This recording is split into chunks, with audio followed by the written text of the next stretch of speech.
Hi, Amie. This is Rod Risley. How are you?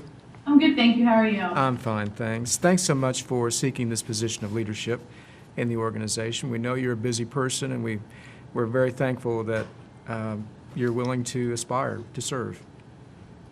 I'm very excited. I'm curious, I read about your interest in leadership development, and in particular a class that you've taken recently, that you talk about it was a discussion-based class that explored a social change model of leadership. Can you tell me what that means? Could you expand on that? A social change model? So the social change model is what we use here at Suffolk County Community College, and it explores the 7 C's, which I'm a little bit rusty on exactly what the 7 C's are right now. Okay. But it explores you as an individual, your community, and on the larger scale. And you can use it in a job, you can use it in school, you can use it in your home, and it really starts inward and then tries to push everything outward, and how you can be a leader and how you can really find your footing. I see. So it's successful in building self-awareness, I would guess. Yeah, absolutely. Okay. Interesting. You make a comment in here that you attended a retreat one time and went off to like a remote island, I'll call it. Mm-hmm. And you had a remarkable bonding experience, but then your advisors warned you all that when you came back from that island, that you will have changed, but the world will have not. Mm-hmm. Can you talk a little bit about that and how you then addressed it when you came back? So we went on a leadership retreat. It was 50 of our school's top leaders, and we spent 3 days together doing all different leadership activities, and we all became so close, and we all decided we're going to go back to campus, and we're going to do A, B, and C for all our different organizations that we're part of, and then we're going to bring that to the rest of the world, into the community, and our families. And they said, basically, not everybody is going to be as enthusiastic as you all are now. We were kind of in our own leadership bubble on the island, and so when we left, we had to remember that it's going to take time. We all became so energized in those 3 days, and other people are going to need some more time. So it was hard. I got home, and I went home, and I told my parents, and I was so excited, and I told my friends, and they were all kind of like, that's really nice.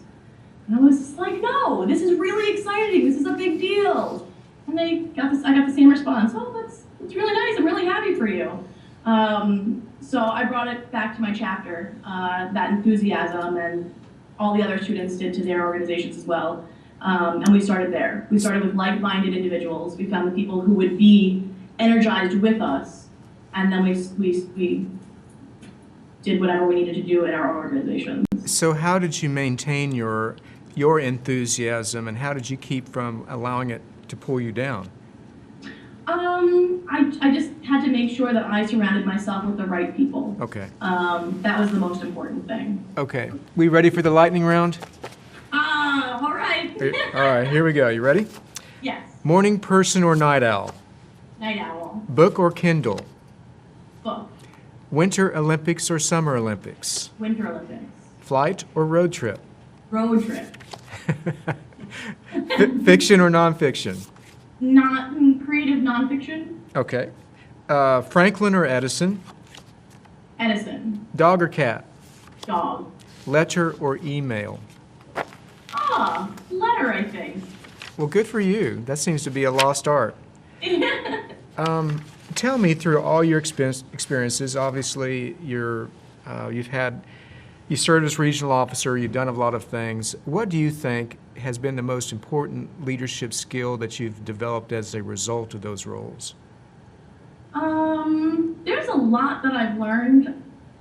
It's hard to say what the most important thing is, because I think it's different for different people. For me, I think it's my communication skills, and I know how to speak to people, and I know how to get up and speak in front of people, but I think it's more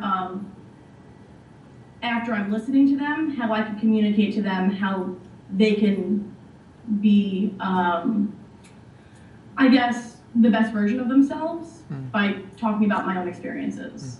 I think that's something that is really, really important. Listening with a purpose, and then being able to relate that to your own personal experiences to try and set the example to help somebody.